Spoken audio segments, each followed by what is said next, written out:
Hi, I am Andy Breckman. I am one of the producers on Monk and the head writer. Wait, that didn't count. Wait, don't get that. Get this one, honey. Okay, you're out of film. Thanks to my daughter Julie and my nephew Jake, you're going to be in the room with us. We're going to be breaking a story. No kidding. We won't be writing the actual story. We're going to be working on the plot points. We're breaking the story down into 16, maybe 18 scenes. It's almost like, shouldn't there be something to move Monk forward? Well, that's a good question too. You know, it might be cool if everyone at one point was following Monk. So hope you enjoy it. And if you have any questions, please don't call or write. Just figure it out amongst yourself. Thanks very much, and we'll talk to you soon. I am speaking to you now from the writer's office in the middle of New Jersey. We're 3,000 miles from where the show is produced. Monk is shot in Los Angeles. We're far from any producers, any executives, and that's the way we like it. I think it helps us focus on the show. Hey, if I sync the shot, we'll keep it in. But if I don't sync the shot, it's stop, rewind, erase. You should sync the shot and then just start talking about Monk. Yeah. Wait, that's a scratch. Okay, that's how. It's sort of like an adult playground, you know, it's 2 steps down from a pub, I think, really. Yeah, there he is, yeah. Yeah. It works. It kind of, in a way, keeps this healthy distance, you know, and everybody kind of has this mutual respect and admiration, but from a distance. You know, it would be really embarrassing if, like, you got off a great singer, and then I just said, cut.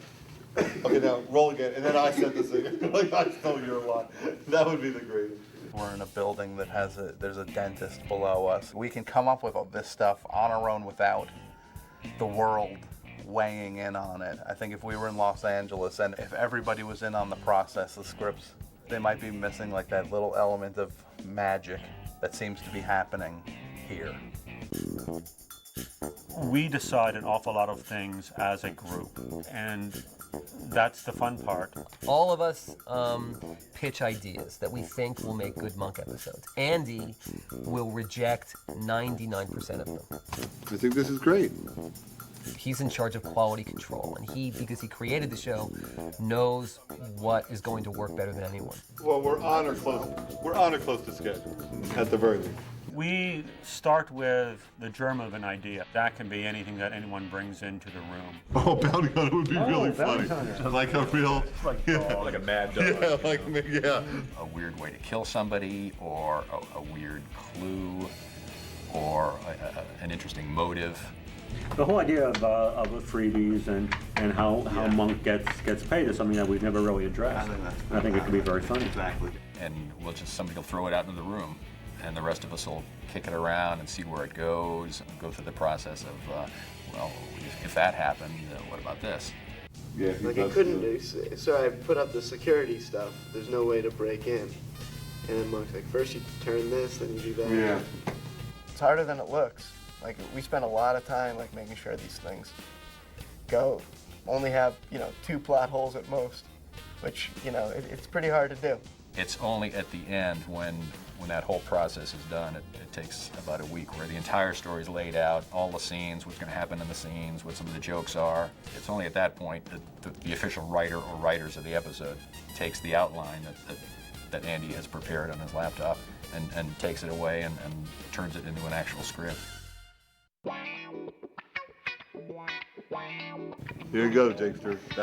That's how we begin. In this episode, Monk is chasing a valuable diamond, the Alexander Diamond, because there's a reward out. There's a $1 million reward. I agree. For now, but let's do that. Monk is broke. We don't know how yet, right? We don't know how to say that. Yeah. Look, it's about the Alexander Diamond. Lloyd's of London is offering a $1 million reward to anybody that finds it. No questions asked. So? Mr. Monk, you can find that diamond. Nah, I don't think so. What? You're a great detective. You solve crimes all the time without even trying. It's annoying how many crimes you solve. Come on, let's go for it. Let's cash in. Natalie, I don't do what I do for money. Mr. Monk, it's $1 million. You'll never have to worry for the rest of your life. Well, of course you'll worry, but not about money. Natalie is always, concerned about money. So she's constantly badgering Monk. He can figure out anything. He can figure out how to find this diamond. So I just think it's just, we're golden. He's gonna find it. Just say yes. Say you'll do it. Just say yes. Could you get off my counter? Okay, fine. It begins with the puzzle, and then I begin to think of how Monk would respond to that challenge. In the teaser, could you have the jewel heist? Suppose it was a guard on duty that night who was the real thief. I do have a possible clue. If the security guard survives, which he looks like he does, he could say, I heard the alarm go off. I went into this room. The diamond was gone. The room was empty. And Monk knows from that it had to be an inside job. So what did they bring to break the glass? And it doesn't work. Like just a crowbar? Could you make it something they brought purposely? Yes, it doesn't work though. So it's something, and they're going to go as Plan B. They're going to go to the battle axe. Glass shards on the inside. And that case was shattered. This case was open. I think they took this weapon, used it, and put it back and relocked the case. What does that tell us? A lot. It means it was an inside job, and they didn't want us to know it was an inside job. You know what might be cool is if everyone at one point was following Monk. Because they thought that he knew. Yeah. It's like a chase to get away. Oh, that's so funny. Yeah, that's right. If there's $1 million reward, that's what they would be doing, They'd be right? following him and then trying to... Someone's plan would be to follow Monk and then at the last second, pour some dirt on him. And... Ka-ching. What's that mean? It means we're gonna be rich. Ka-ching. This guy's good. What's he saying? Put that thing away. What's wrong with you? We've got 3 guest star characters that come in who are all sleuths in their own right, from various sort of like archetypical sleuth type characters. We have a Sherlock Holmesy guy. We have sort of a bounty hunter biker guy. Excuse me, that's a handicap spot. It's okay, I'm psychotic. But if there is a 4th guy, a techie guy, that drops a bug into Monk's pocket, and then Monk just, wait a minute. Something is off. Yeah, I'm not balanced, yeah. Sorry. You okay? Oh, I don't know. Something's wrong. I'm not balanced.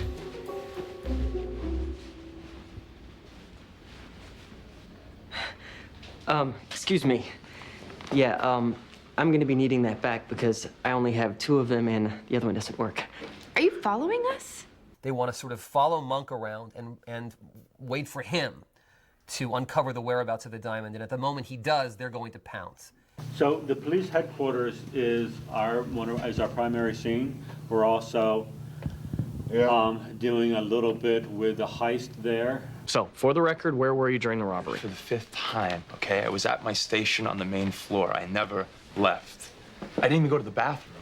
And you didn't hear anything unusual? No, sir. I was 3 floors away. Okay. He could have the diamond in the hollowed heel of his shoe, for example. It's not quite cocky. If the diamond was hidden on his body, he would be pretty confident going down to talk to the cops.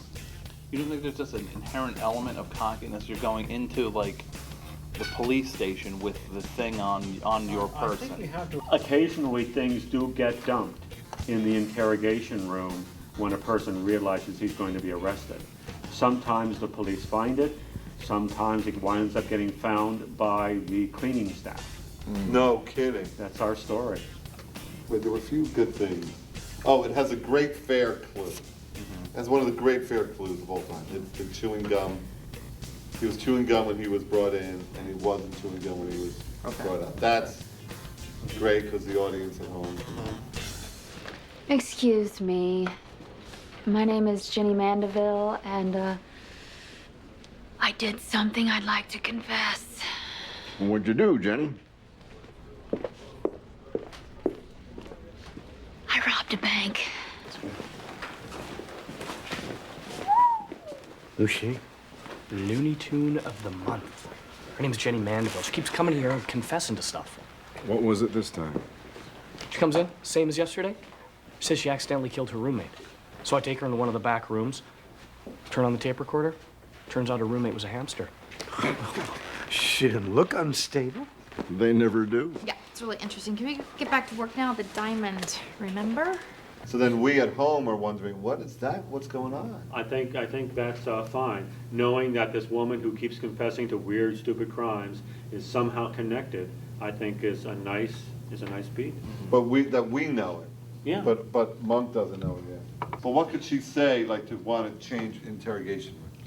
Like, I hate this room. I hate the color. I hate the paint. It's too small. Yeah. I'm claustrophobic. I don't like this room. Please, Miss Mandeville, you said you had something important to tell me, something about a dead body. And you said you didn't want to talk in my office. I told you I'm claustrophobic. What about another room? All our interrogation rooms are the same size, unfortunately. No wet bars, no jacuzzis. Please just have a seat. And of course, the big reveal is that the diamond has been kind of under their nose the whole time. It has been hidden in the police station. It's right where they started. And Monk figures this out. Do you guys like the big chase where they're across town and they put it together and... What I really meant was, I did solve the case. The diamond is in the Philippines. We gotta go to the airport, fly to the Philippines. Forget about it. Just run, run!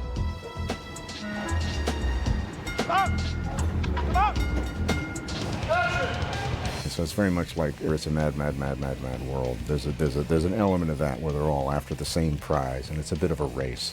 Give you $50 if you let him right up front. What? What's he gonna do? Nothing. He has a cluster of phobias and compulsions that manifest themselves in a variety of, it's one of his things. He has things. $100. 72, that's all I have. Forget about it. Give me back my money. No refund. It's one of my things. Lieutenant, remember the security guard that you arrested? Yeah. Where did you interrogate him? Right there, room B. And the girl that kept confessing, Jenny Mandeville, where did you take her? Room A, then room D. So she was never in there? No. She's gotta still be in there. It's in that room. What's in there? Monk, what's going on? Tell you later. Everyone is sort of trapped in this room.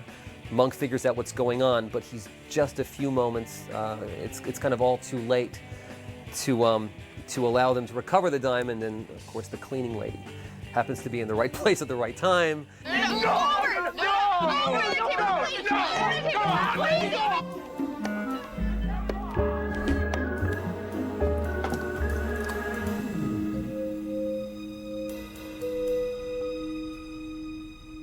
Look. Ka-ching. God.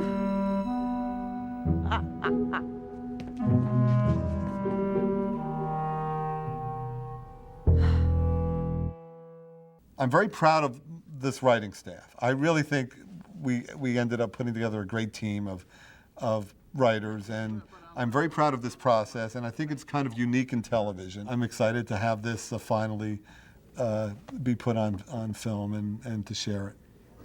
Good night, and thanks for coming.